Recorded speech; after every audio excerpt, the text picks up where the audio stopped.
Bismillahirrahmanirrahim. Alhamdulillah wassalatu wassalamu ala Rasulillah wala haula wala quwata illa billah. Allahumma alimna ma yanfa'una wanfa'na bima 'allamtana wa zidna ilma. Allahumma arinal haqqo haqqan warzuqna tiba'ah wa arinal batila batilan warzuqna ijtinabah. Jamaah sekalian yang semoga selalu dirahmati dan diberkahi oleh Allah Azza wa Jalla. Pertama kita bersyukur kepada Allah atas kesempatan yang Allah berikan di siang hari ini sehingga kita bisa curi-curi waktu gitu ya. Karena ini kan posisinya lagi kerja toh, lagi kerja dan biasanya ba'da zuhur itu lagi isoma biasanya. Jadi biasanya mungkin waktu kepake untuk santai, ngopi, leyeh-leyeh gitu ya. Ini terpaksa harus agak agak merelakan sedikit gitu. Dan semoga Allah ganti dengan pahala yang lebih baik gitu ya. Baik. Sebelum kita lihat beberapa poin terkait pembahasan, sebenarnya kerangka awal ataupun bingkai yang selalu kita pegang sebagai manusia itu kita punya job to be done gitu ya. Jadi setiap kita itu punya tupoksi masing-masing dan sebagai manusia ini jobs to be done-nya yang harus dibereskan ataupun yang dia harus tuntaskan. Tupoksi utamanya itu adalah ibadah. Ini aktivitas dia yang utama. Sehingga apapun yang dilakukan selain itu, hakikatnya adalah sarana, hakikatnya adalah wasilah untuk dia bisa semakin baik dalam mengerjakan tupoksinya, tugas pokok dan fungsi utama dia sebagai manusia. Dan salah satu aktivitas yang ada yaitu adalah kerja. Maka bingkai seorang muslim pada saat dia bekerja nantinya juga tidak lepas dari bingkai tugas dia sebagai manusia, yaitu adalah Allah ciptakan dia untuk beribadah. Dan ibadah itu tidak hanya sebatas baca Al-Quran, kemudian sholat, kemudian puasa, dan yang lainnya. Tapi juga ada bentuk-bentuk ibadah yang lainnya. Walaupun tetap ada namanya ibadah yang utama gitu ya. Ada nanti kemudian yang berikutnya. Sehingga kita akan lihat hubungannya nanti antara aktivitas kita untuk bekerja, menghasilkan uang, nanti hubungannya juga dengan ibadah. Dan di sini ada beberapa ayat ataupun hadis yang terhubung langsung dengan amanah. Allah Subhanahu wa taala itu menyampaikan di Quran surat An-Nisa ayat 58, Innallah ya'murukum an tu'addu al-amanah. Jadi Allah perintahkan secara langsung dan ini menjadi catatan penting bagi kita yang beragama Islam. Allah perintahkan kita untuk apa? Tu'addu al-amanat. Tunaikan amanah-amanah yang kita pikul. Dan berikan hak-hak tadi kepada ahliha. Wa idza hakamtum bainan nas antahkumu bil adl. Lalu kalau misalkan kita nanti diminta untuk menetapkan hukum dan seterusnya, maka tetapkan secara adil dan Allah Subhanahu wa taala itu memberikan pengajaran kepada kalian. Tapi Allah perintahkan dengan jelas ya'murukum an tu'addu al amanat. Tunaikan amanah-amanah tadi. Apa sih maksud dari ayat ini? Ibnu Katsir, yaitu ulama tafsir, menjelaskan maksud dari ayat ini. Allah menyampaikan kepada kita bahwa kita ini diperintah oleh Allah untuk menunaikan amanah kepada ahlinya, kepada pemiliknya. Dan kemudian ada hadis lain yang menjelaskan ataupun menafsirkan ayat ini berhubungan langsung. Kata Ibn Katsir, Rasul bersabda, Addi al-amanah, yaitu tunaikan amanah tadi, ila mani tamanaka. Ke siapa? Ke siapa kita tunaikan? Jawabannya adalah kepada orang yang ngasih, kepada orang yang memberikan amanah itu kepada kita. Jadi kalau dalam konteks nanti apa namanya pekerjaan, ya berarti siapa yang mempercayakan posisi itu, pekerjaan itu kepada kita. Dan kemudian wala takhun man khanak. Jadi Terus kalau misalnya kita dikhianati gimana? Kan penyakitnya orang kalau dikasih amanah itu satu biasanya, berkhianat. Tapi Rasul kasih sikap seorang muslim itu kalau misalnya kita dikhianati gimana? Jadi bukan dibalas dengan khianat, tapi kata Rasul la takhun man khanaka. Meskipun kita dikhianati, sikap seorang muslim jangan kemudian balas berbuat khianat kepada orang itu.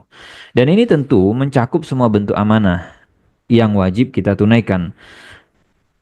Terutama yang pertama adalah hak-hak Allah Azza wa Jalla. Jadi kadang orang itu seorang pekerja atau seorang muslim atau di masyarakat kadang kalau bicara hak atau bicara kewajiban yang dia tunaikan itu seringkali hanya bicara dalam konteks sesama manusia. Oh, ini kewajiban bos, kewajiban saya nih kepada bos, ini kewajiban saya nih kepada atasan, kewajiban saya nih kepada tempat kerja.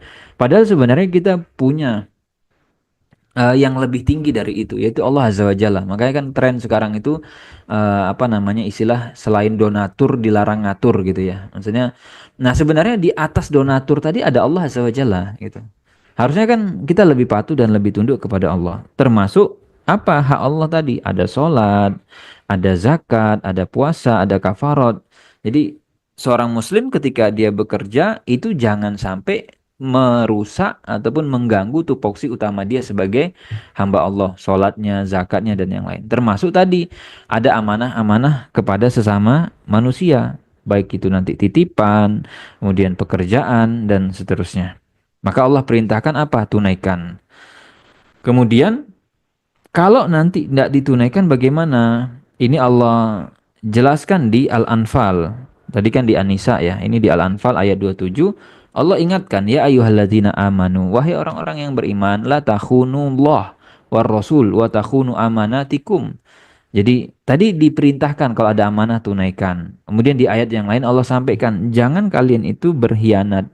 Jangan kalian itu mengkhianati Allah, jangan kalian mengkhianati Rasulullah, dan jangan mengkhianati orang-orang yang sudah titipkan amanah kepada kita. Lalu kemudian kata Ibnu Katsir mengenai makna ayat ini, khianat di sini baik bentuknya dosa besar ataupun nanti ada yang dosa kecil. Dan kemudian kata Ali bin Abi Thalib dari Ibn Abbas, jadi jangan mengkhianati amanah. Amanah dari Allah apa tadi? Ya ibadah-ibadah yang sifatnya wajib. Kewajiban ibadah tadi. Dan apalagi jangan mengkhianati Allah dan Rasul. Jangan ditinggalkan tuntunan Rasul Sallallahu Alaihi Wasallam.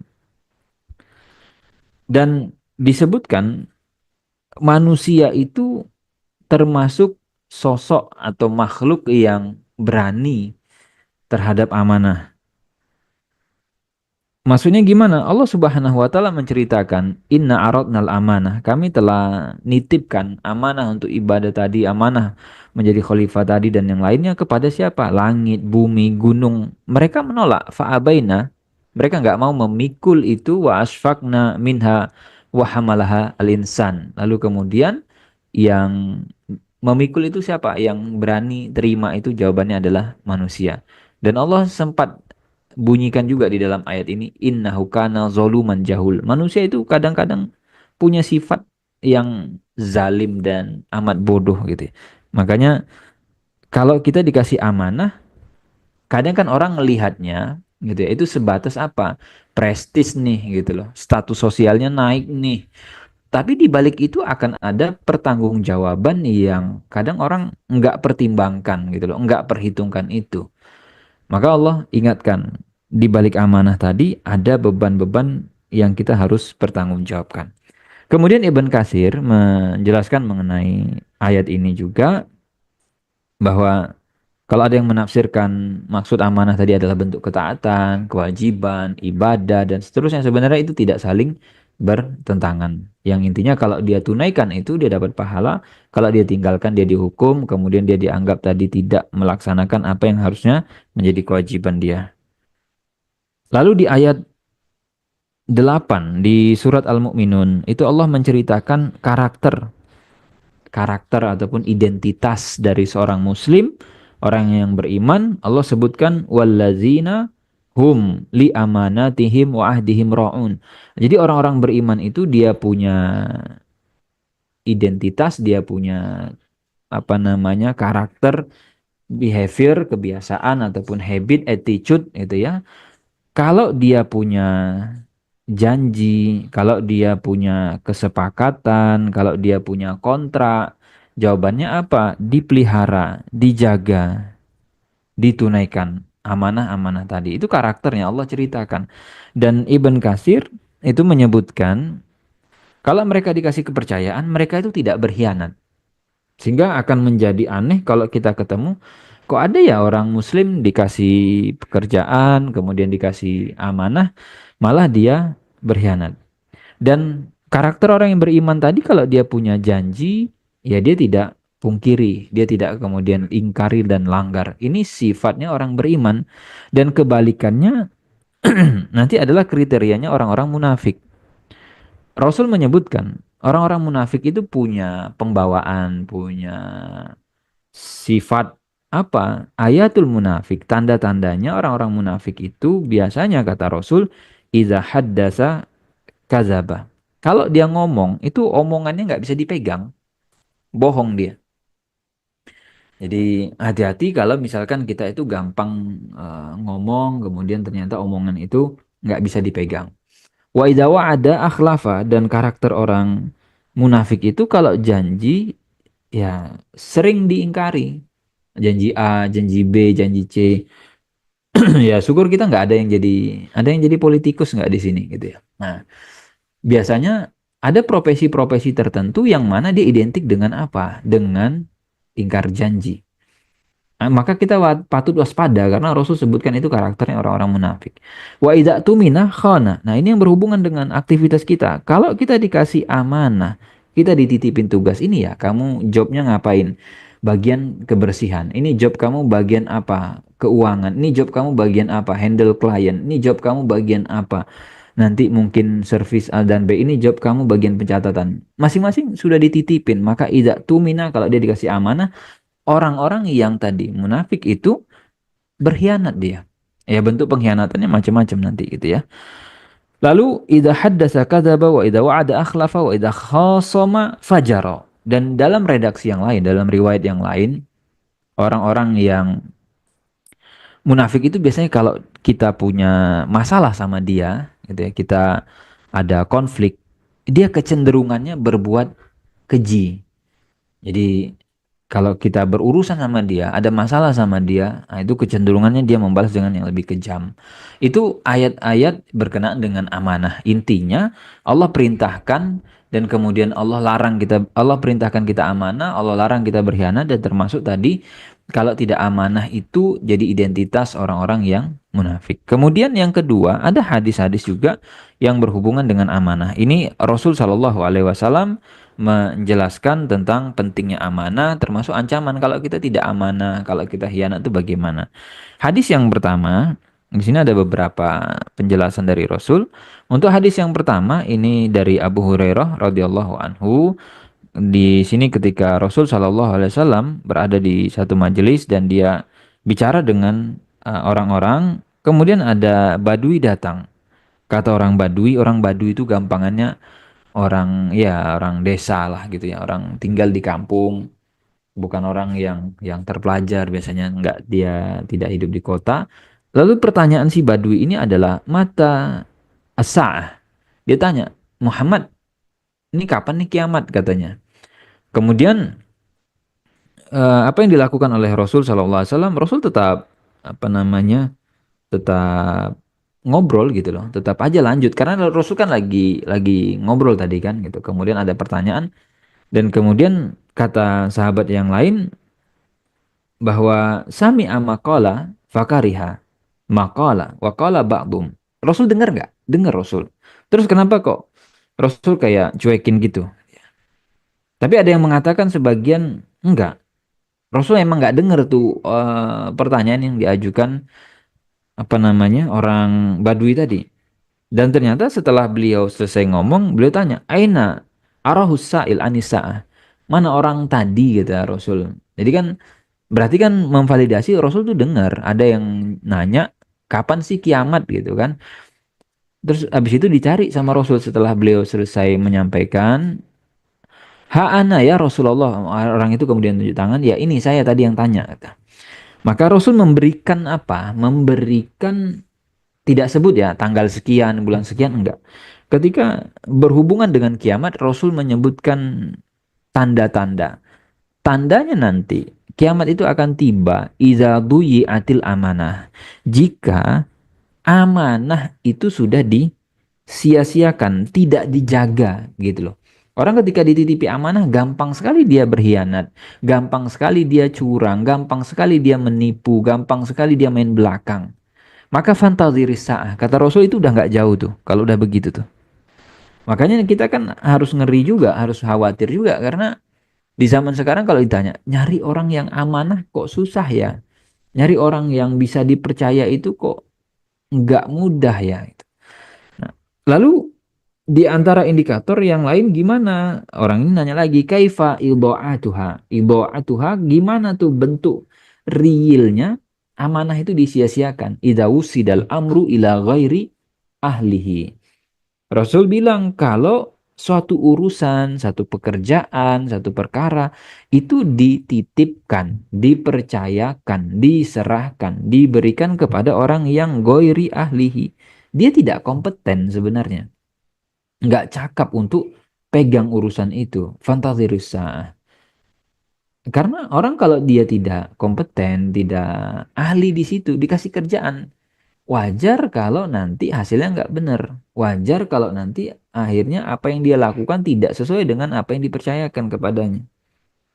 Itu yang pertama. Jadi tidak amanah itu bagian daripada tanda-tanda kiamat. Jadi jangan heran kalau kita ngerasa kok banyak ya orang sekarang itu gampang curang, gampang berkhianat. Padahal dia dipercaya, ditikam sendiri oleh orang yang dia percaya. Itu bagian daripada dinamika kehidupan menjelang hari kiamat. Maka jangan sampai kita termasuk orang yang mudah untuk berkhianat. Lalu hadis yang kedua, ini dari Abu Hurairah juga. Beliau menceritakan bahwa Nabi Shallallahu Alaihi Wasallam bersabda, adil amanah ila mani tamanaka wala takhun man khanaka. Ini sudah tadi dibacakan bahwa kalau kita dikasih amanah, kata Rasul tunaikan. Apa yang diminta kerjakan, apa yang tadi. Jadi bentuk menunaikan amanah itu sebenarnya tidak hanya hubungannya dengan kantor ya, tapi dengan keluarga juga, kemudian dengan pihak-pihak lain. Berarti kalau misalnya di kantor hubungannya dengan supplier, hubungannya dengan klien, kalau misalnya kita berbisnis itu melibatkan ada mitra dan seterusnya. Mitra itu membeli jasa apa dari kita, mitra itu mempercayakan apa kepada kita, maka kewajiban kita adalah tunaikan, gitu ya.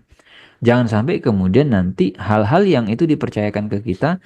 Nah, yang membedakan apa antara mindsetnya Muslim dengan mindsetnya non-Muslim? Kalau mindsetnya non-Muslim, biasanya mereka itu amanah, mereka itu menjaga integritas, reputasi, itu kepentingan pertamanya apa sih? Supaya klien loyal, supaya kepentingan bisnisnya sustain, terjaga. Kepentingannya sebatas itu. Tapi kita sebagai seorang Muslim tidak. Kita meyakini bahwa kalau kita tidak amanah, bukan sekedar kliennya kabur, kemudian klien tidak loyal, susah cari pelanggan, nanti pemasukan berkurang. Enggak sebatas itu yang kita pikirkan. Tapi pertanggungjawabannya nanti di hari kiamat. Pasca kita meninggal, kalau dulu ternyata kita ada tipu-tipu, kalau kemudian mungkin klien bisalah kita bodohi gitu ya. Mungkin supplier bisalah kita akal-akali. Tapi kan catatan itu tidak hilang dari pandangan Allah Azza wa Jalla. Maka yang prioritas pertama, kenapa kok kamu amanah sih gitu? Untungnya buat kamu apa? Ya ini ibadah saya. Saya kerja, saya amanah, saya melayani klien dengan baik, saya berinteraksi muamalah dengan mitra bisnis saya, dengan customer saya, dengan tadi supplier saya. Ya karena memang ini ajarannya, ini identitas saya. Saya itu muslim, saya bangga kalau saya itu bisa berbisnis, bisa bermuamalah dengan cara-cara yang beradab gitu, yang Allah ajarkan. Itu pride-nya, itu kebanggaannya dan itu bagian dari ibadah saya. Ini nambah saldo pahala. Dan ini nanti di akhirat saya aman. Nah, itu orientasi pertamanya. Kemudian hadis yang ketiga, ini dari Anas Ibn Malik radhiyallahu anhu, beliau mengatakan qala Rasulullah sallallahu alaihi wasallam awwalu ma tafqaduna min dinikum al-amanah wa akhiruhu as-shalah. Jadi Rasul bilang, Muslim itu kan punya identitas gitu ya. Islam itu punya apa sih namanya? Amaliyah-amaliyah, tanda, ciri. Maka kata Rasul, awal mataf kodu. Jadi kalian itu akan kehilangan bagian dari Islam itu. Yang pertama kali kalian akan ngerasa kehilangan dan banyak kalian temukan itu adalah amanah. Jadi ada orang beragama Islam, coba cek apa yang miss dari dia. Amanah, kata Rasul. Jadi Rasul sudah mengisyaratkan itu jauh-jauh hari. Maka nggak usah heran kalau kalau kita mau amalah. Makanya kan ada juga yang mengatakan kalau pengen tahu nih orang bagaimana, coba kasih dia duit. Urusan dia dengan utang, misalkan berurusan sama dia dengan uang, itu bisa dites. Oleh nggak dia? Jangan nanti kemudian dikasih utang, besok ya kita bayar. Habis besok ketemu gimana? Pekan depan ya. Pekan depan gimana? Tapi Rasul sudah isyaratkan, kita itu bakal ngerasa kehilangan dari ajaran agama Islam itu salah satunya praktek amanah. Dan nanti yang terakhir sholat. Jadi sekarang itu bahkan sekarang udah mulai aneh gitu loh. Maksudnya aneh itu begini. Kalau tiba waktu sholat, kita ingetin, ayo sholat yuk gitu. Di beberapa tempat itu tuh kayak dirasa sholat gitu. Kamu kok so alim banget gitu. Padahal ini emang sholat 5 waktu gitu. Jadi udah mulai-mulai aneh aja gitu kalau ada orang rajin sholat atau ada orang sholat tepat waktu atau orang ngajak sholat gitu. Ayo sholat gitu. Ini dikomentari, apa komentarnya? Udahlah, sholat-sholat aja lah. Kan urusan masing-masing. Kamu ibadah-ibadah aja gitu. Jadi itu sudah hilang, luntur gitu. Padahal itu bagian dan itu adalah identitas. Tapi Rasul sudah amanahkan itu atau ingatkan itu jauh-jauh hari. Kemudian yang keempat, hadis kaitannya dengan amanah. Ini dari Abu Hurairah, Rasul Shallallahu Alaihi Wasallam bersabda tadi, ayatul munafik, tanda ciri dari orang-orang munafik itu ada 3. Biasanya orang normal itu nggak terima dia kalau dibilang kamu kok munafik ya gitu, nggak suka dia dibilang munafik. Tapi ada yang level udah parah, dia tuh masa bodoh dibilang dia munafik atau kemudian dia ya enggak apa-apa lah. Terus kenapa kalau munafik gitu kan? Ngerasa ya udah B aja gitu loh. Padahal itu tuh masalah gitu. Kamu nanti di akhirat itu bakal berurusan dengan neraka dan seterusnya. Tapi dia ngerasa ya udahlah ya gampang ya gitu. Nah, maka agak hati-hati kita kalau sudah tidak ngerasa terganggu gitu ya. Bahwa ini adalah ciri-ciri yang akan menyengsarakan kita di hari kiamat kelak. Itu beberapa ayat tadi dan juga beberapa hadis hubungannya dengan amanah. Nah, kemudian ini, tadi yang sempat kita singgung, poin yang berikutnya. Jadi ketika kita bekerja dan saat kita bekerja itu melakukan amanah, maka balasannya itu dunia dapat dan akhirat dapat. Sama tadi ketika ada pengusaha itu jujur, ketika dia melayani klien, ngasih servis terbaik, kemudian dia ketika nanti beli dari distributor, dia pembayarannya tepat waktu, kalau dia melibatkan mitra, dia jaga hak-hak mitra. Apa balasan secara dunia? Biasanya orang seneng cari, akan ngerekom gitu loh. Oh, kamu kalau nanti mau cari nih apa namanya jasa ini atau produk ini ke sana aja gitu loh. Nah, ini kan yang dicari apa namanya mulut ke mulut, rekomendasi dan yang lain itu bagian daripada benefit dunia atau termasuk tadi bos atau atasan atau itu kan bisa ngelihat oh orang ini kalau kerja all in totalitas gitu. Atau teman kita gitu ya. Misalnya ketika kita bermuamalah, berinteraksi, walaupun sebenarnya ini bukan bagian divisi kita. Kalau kita misalnya ngerasa, kayaknya saya bisa deh bantu dikit-dikit, nggak juga kemudian kita diperalat ya, nggak. Tapi masih dalam batas yang wajar. Itu biasanya juga orang akan loyal sama kita. Dan tentu yang lebih utama tadi, balasan di akhirat gitu. Karena kadang kan hal-hal dunia itu mungkin nggak sepadan, nggak sebanding gitu. Karena seorang muslim itu tadi poinnya adalah akhiratnya seperti apa. Maka di sini kalau kita amanah, itu artinya kan kita sudah menunaikan kewajiban dari Allah. Karena yang merintahkan langsung itu Allah. Allah suruh kita kalau dikasih kerjaan, amanah. Dan kemudian kita berhak mendapatkan balasan modal untuk balik ke kampung akhirat. Di antara dalil yang menunjukkan hal itu ketika ada orang ikhlas dan dia cari pahala Allah Azza wa Jalla, maka orientasinya sama ya. Orientasinya bagi seorang muslim itu yang pertama adalah itu cari pahala. Ada juga kan yang di tempat kerja itu buat jilat atasan beda ya. Kita amanah dengan penjilat itu atau biar asal bos senang dan yang lain bisa jadi mungkin kita tidak dapat pahala karena kepentingannya hanya semata kepentingan dunia. Beda kalau tadi kepentingannya adalah kepentingan akhirat. Di An-Nisa ayat 114 Allah menyebutkan la khaira fi katsirim min najwahum illa man amara bisadaqatin au ma'rufin au islahin bainan nas. Wa may yaf'al dzalika ibtigha'a mardatillah fasawfa nu'tihi ajran 'azima. Jadi orang itu ketika melakukan sesuatu itu gara-gara apa sih? Mencari keridhaan Allah, nanti Allah akan kasih balasan, pahala. Jadi perkataan kita, omongan kita itu sebenarnya tidak ada nilainya secara pahala kecuali tadi perintah untuk berbuat baik, kemudian tadi mengajarkan kepada yang baik dan seterusnya. Dan bahkan kan orang-orang yang berusaha amanah tadi itu dia menjadi apa ya? Contoh gitu, memberikan. Jadi bentuk dakwah itu kadang nggak mesti di mimbar, nggak mesti kajian, nggak. Ada orang-orang yang amanah tidak tergoyang itu biasanya di kantor itu ditandai. Orang ini disogok nggak bisa ya gitu. Orang ini tuh masih ada ya di tahun 2025 tuh orang dikasih suap tuh masih ada ya. Masih ada ya manusia yang kayak main belakang tuh nggak mau dia. Masih ada ya gitu. Orang-orang yang kayak suruh buat nota palsu tuh nggak mau gitu loh. Nah itu sebenarnya bagi orang-orang yang hatinya masih hidup itu jadi pelajaran, jadi motivasi, jadi contoh. Iya ya, ternyata aman-aman aja kok kalau kita jujur gitu kan. Dan itu insya Allah dia akan dapat pahala ketika orang terinspirasi ya dengan kebaikan-kebaikan yang dia lakukan. Kemudian Rasul Shallallahu Alaihi Wasallam bersabda, ini tadi, ini motivasi yang kita sampaikan di awal. Kalau ditanya, bapak-bapak tuh kerja ngapain sih? Kalau dibilang, Pak ngapain Pak capek pergi ke kantor, terus ntar pulang sore gitu kan, besok pagi berangkat lagi.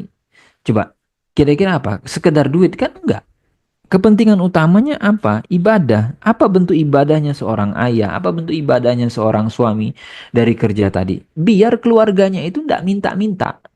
Biar keluarganya itu terjaga kehormatannya gitu. Nah, disitulah wibawa, disitulah bentuk tanggung jawab seorang ayah. Nggak rela dia kalau kemudian nanti anaknya harus eh, putus sekolahnya. Nggak rela dia kemudian nanti kalau anaknya harus ikut banting tulang gitu kan. Itu di situ perjuangan seorang ayah itu di situ sebenarnya. Di situ jaga harga dirinya dia. Makanya Rasul juga menyebutkan seorang ayah idza anfaqar rajul ala ahlihi yahtasibuha fahuwa lahu shadaqah. Jadi kita nggak usah minder kalau misalnya ngerasa saya ini belum bisa kayaknya ngasih sedekah ke masjid, saya belum bisa tuh ngasih sedekah ke panti asuhan, belum bisa. Enggak, uang gaji yang kita terima, kemudian tadi kita kasih kepada istri, kemudian kepada keluarga, buat nafkah, itu kata Rasul dicatat sebagai sedekah. Itu bentuk sedekah juga. Idza anfaqar rajul ala ahli, ketika seorang ngasih nafkah buat keluarganya. Jadi coba cari gitu ya. Di zaman sekarang itu kadang kita kehilangan laki-laki yang bertanggung jawab gitu. Suka heran kadang ini laki-laki ini sehat dia, bisa kerja. Kok harus istrinya pula yang mati-matian banting tulang? Kok harus pula anaknya gitu kan? Terus apa gunanya ada bapaknya di situ? Apa gunanya ada laki-laki di rumah itu? Jadi kayak nggak guna aja hidupnya gitu. Maka bersyukurlah kita kalau kita ngerasa hidup kita tuh masih berguna gitu loh. Ada orang-orang yang kamu laki-laki tapi kayak nggak ada gunanya hidup kamu itu gitu loh. Dan kata Rasul itu dihargai dan itu jadi pahala. Jadi dalam Islam kita kerja itu nggak sekedar tadi udah pulang dapat gaji nggak. Ini berubah dari konversi gitu capeknya kita pergi. Ada kan orang itu hilang capeknya ketika pulang lihat anak, pulang lihat keluarganya masih bisa makan, terjaga gitu kan. Itu bentuk apa namanya? Kehormatan dia. Dia ngerasa udah gak ada lagi. Udah itulah kebahagiaan dia tuh. Itu kan bentuk dunia sebenarnya gitu ya. Nah, tapi pahala itu ada dan itu yang kita harapkan. Walaupun apalagi kita ngerasa kita belum bisa kayaknya kalau harus tadi bangun masjid, belum ada duit kita nggak. Emang duitnya pas-pasan aja buat nafkah keluarga. Ya sudah, itu insya Allah dicatat jadi sedekah kita. Dan kemudian Rasulullah SAW bersabda kepada Sa'ad ibn Abi Waqqas, walastu tunfiku nafaqatan tabtaghi biha wajhullah, dan kemudian ketika kamu ngasih buat keluarga, keluarga tercukupi dan yang lain, dan tujuannya apa? Ya Allah ini tuh saya suami, ya Allah nih saya pengen keluarga saya terjaga dan yang lainnya. Kata Rasul, kamu akan dibalas gitu. Ujir tabiha. Bahkan termasuk. Jadi Rasul ini hadis riwayat Bukhari Muslim gitu. Jadi ini tidak diada-adakan tapi bisa dipertanggungjawabkan.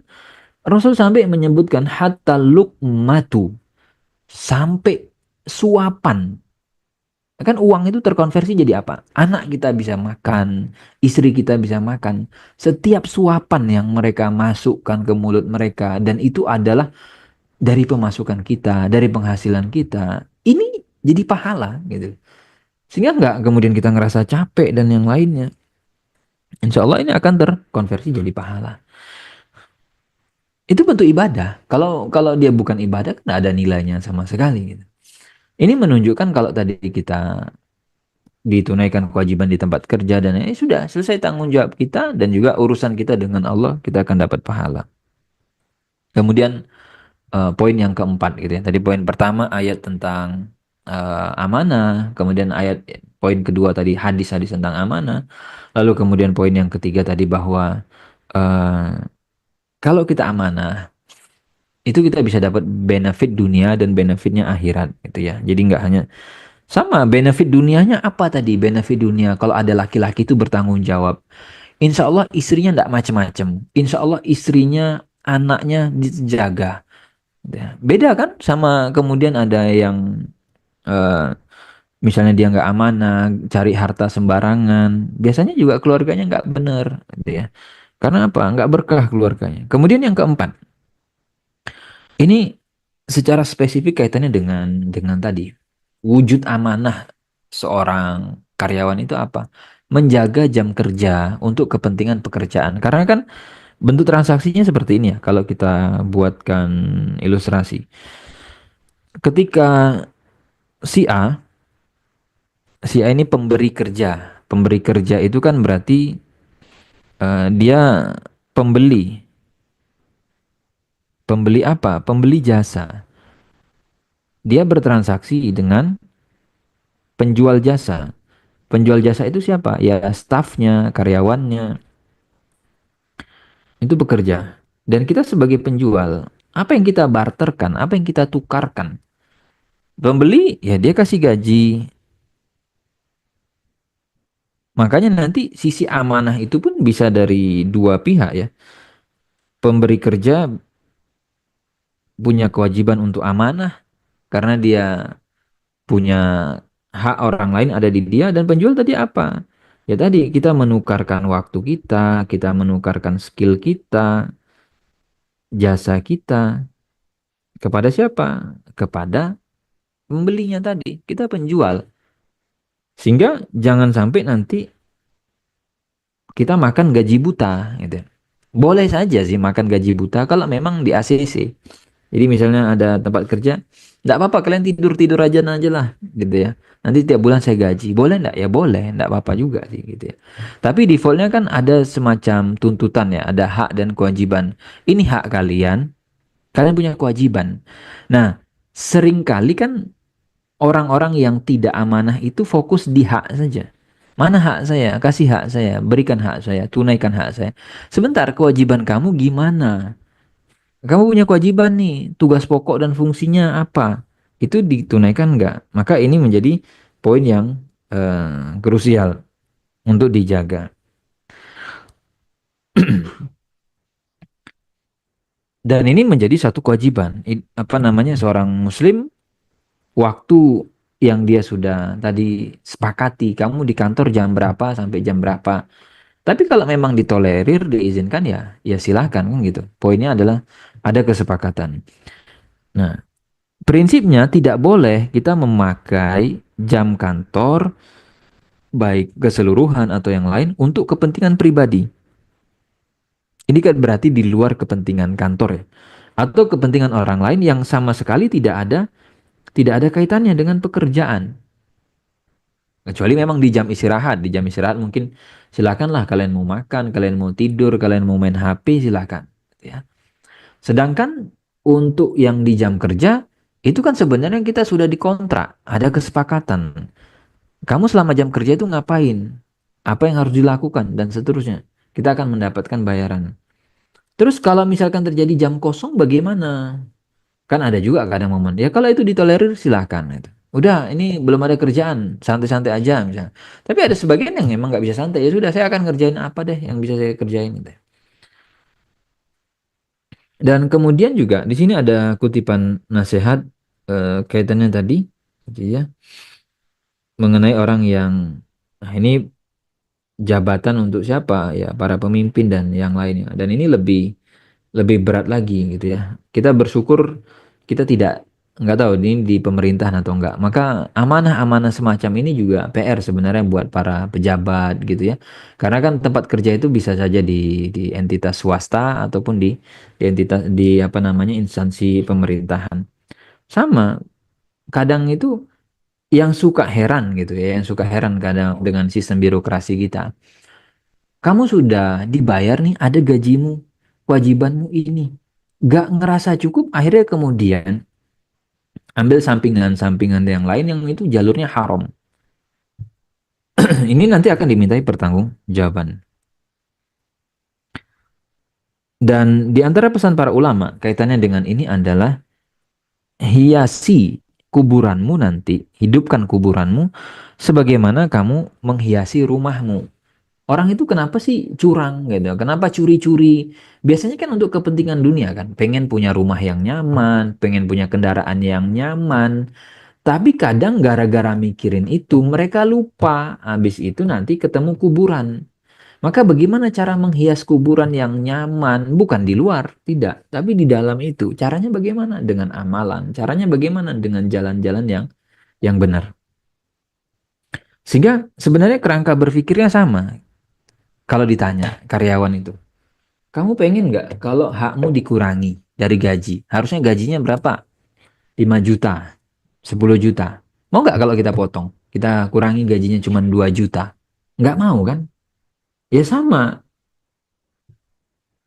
pemberi kerja atau yang memberi jasa kita. Pengennya kan waktu tadi kepake dengan maksimal, dengan yang terbaik. Allah Subhanahu wa Ta'ala sudah sejak lama menyoroti praktek orang yang cuman fokus di hak mereka. Sama, ini juga berlaku untuk pemberi kerja. Di sebagian tempat, pemberi kerja itu kadang nuntut nih karyawan. Kalian itu kalau dipanggil harus siap bos, siap 86 misalkan. Tapi giliran ngasih hak, nah dia ele-elean ngasih haknya. Itu juga nanti masalah. Ada kan kadang di sebagian tempat itu. Ini kita kesepakatan kerja nih. Ya walaupun apa namanya sering terjadi kadang itu. Ini sudah jam 10 malam, sudah jam 12 malam. Tiba-tiba di telepon atasan. Gimana? Ini tolong kerjain ini. Pak bos ini udah jam berapa ini? Ini kita jam kantornya jam sekian sampai jam sekian. Kalau mau lewat dari jam ini hitungannya lembur. Ada aturan mainnya. Ya sesekali bolehlah gitu. Atau atas inisiatif karyawan.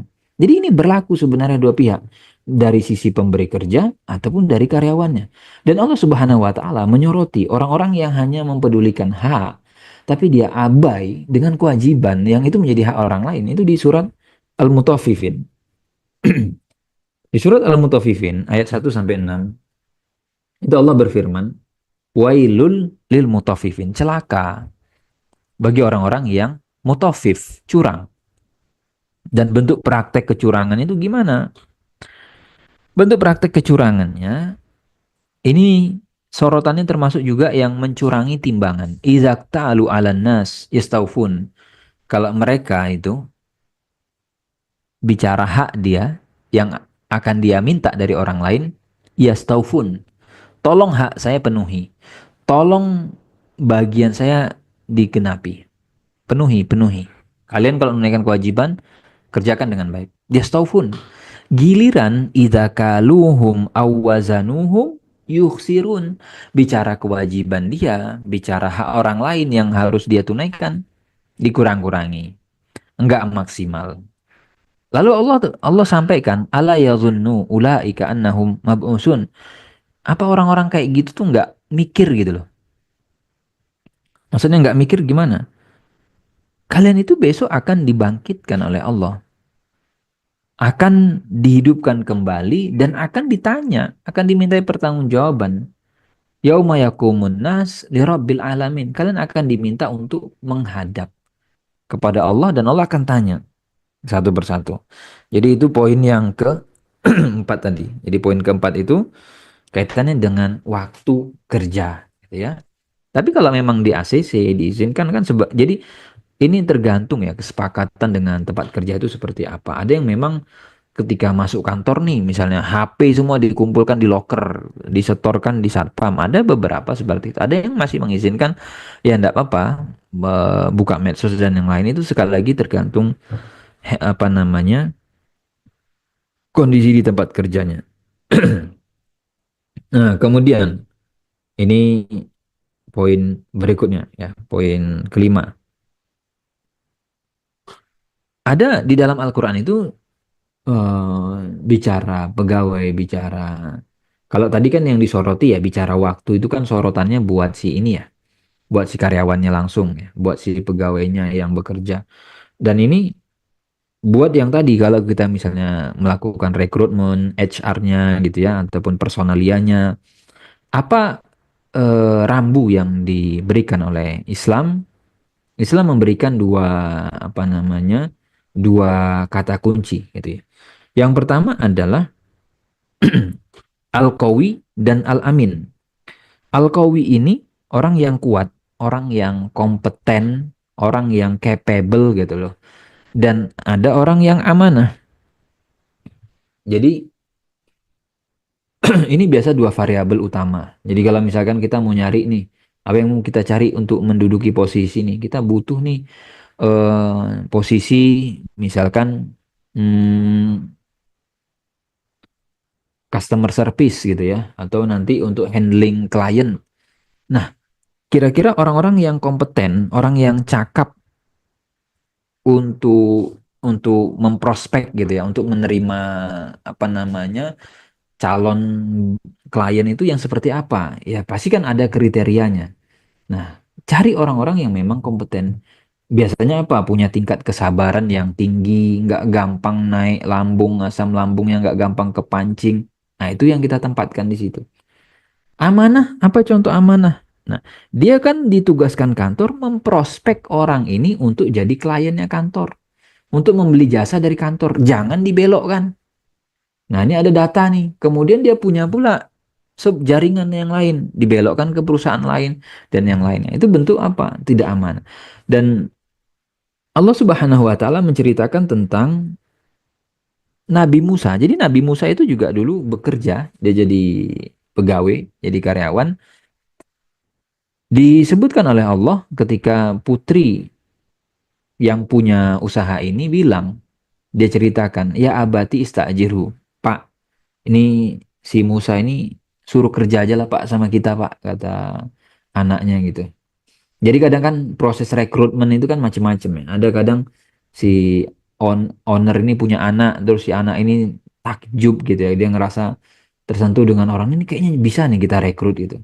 Jadi ini by rekomendasi kan, rekomendasi si anak. Lalu anak ini nyebutin alasannya, kenapa ke orang itu saya rekomendasikan? Karena orang itu punya dua sifat ini, al-qawi dan al-amin. Orangnya kuat, kompeten dia. Suruh kerja itu kerjanya benar tuh. Dan dia amanah. Termasuk kan di antara bentuk amanahnya Nabi Musa itu apa? Ketika dia diajak ke rumah ke tempat si perempuan tadi, awalnya kan si perempuan di depan, dia belakang. Kita kan bisa bayangin tuh kalau perempuan di depan, apalagi kondisi berangin, ya roknya dan yang lain suruh tukar. Kamu belakang, saya depan. Nanti bilang saya suruh belok mana. Kan nggak semua begitu. Nah, itu attitude gitu loh. Orang nih kadang kita itu tersentuh dengan hal-hal yang seperti tadi, soft skillnya dan seterusnya. Dan kemudian Allah juga menceritakan terkait dengan kejadiannya Nabi Sulaiman dengan Ratu Bilqis itu terkait dengan siapa nanti yang akan disuruh memindahkan singgasana dan yang lainnya. Jawabannya tadi Al-Qawi dan Al-Amin yang punya kemampuan dan punya sikap tadi amanah. Sehingga nah sering kali kadang kita kehilangan. Makanya kalau ditanya kenapa ada orang korupsi? Orang korupsi itu kadang nggak bodoh dia. Makanya hati-hati kadang kan dengan malah orang yang bisa manipulasi siapa? Justru akuntan, justru yang melek keuangan.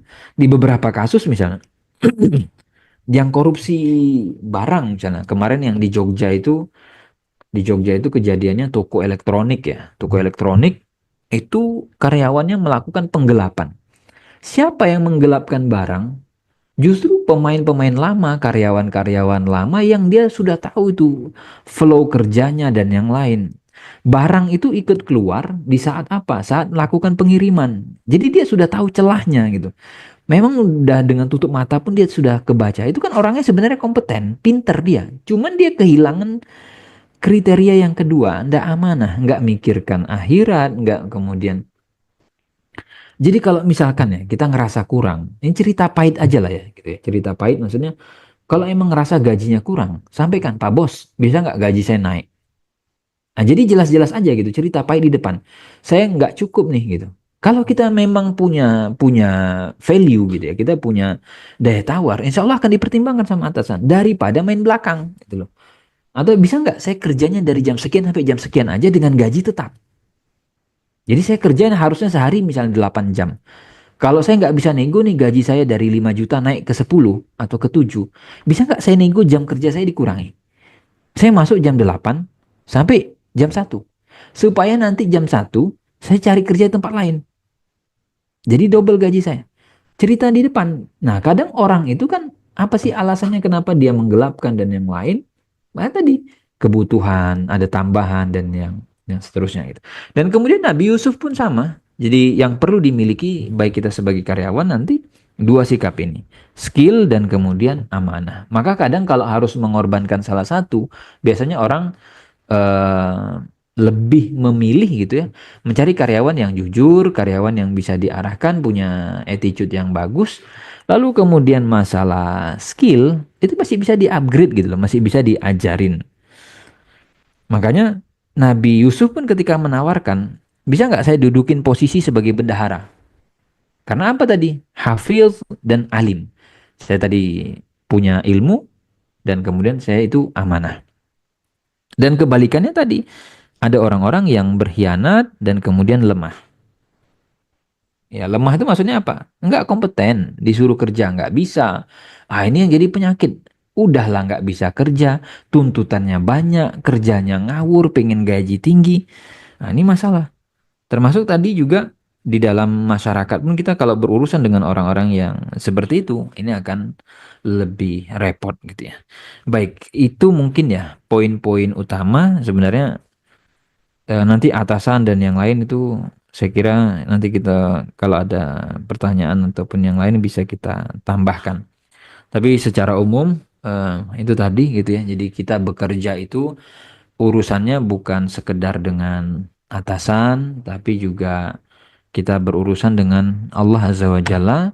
Makanya sebenarnya kalau orang itu amanah di kantor ndak ada CCTV ndak apa-apa juga gitu kan. Di kantor itu nggak ada apalagi namanya cek log dan seterusnya. Ada cek log pun bisa diakali gitu kan. Ada yang namanya titip absen dan seterusnya. Wallahu alam ya itu mungkin beberapa poin barangkali ada yang mau didiskusikan silahkan. Baik, terima kasih Ustadz atas tausiahnya. Alhamdulillah sudah ada beberapa pertanyaan yang masuk. Kita bacakan yang pertama. Pertanyaannya adalah, apakah boleh kita menolak pekerjaan atau amanah jika merasa tidak mampu menunaikan amanah atau pekerjaan tersebut dengan baik? Terutama jika terdapat dilema dalam pelaksanaannya yang dalam tanda kutip mengharuskan untuk tidak sepenuhnya jujur. Baik, kalau kita bicara dua kepentingan ya. Di sini kan ada dua kepentingan bersama. Kepentingan kaitannya dengan pekerjaan dan kemudian terkait dengan kewajiban kita kepada Allah Azza wa Jalla.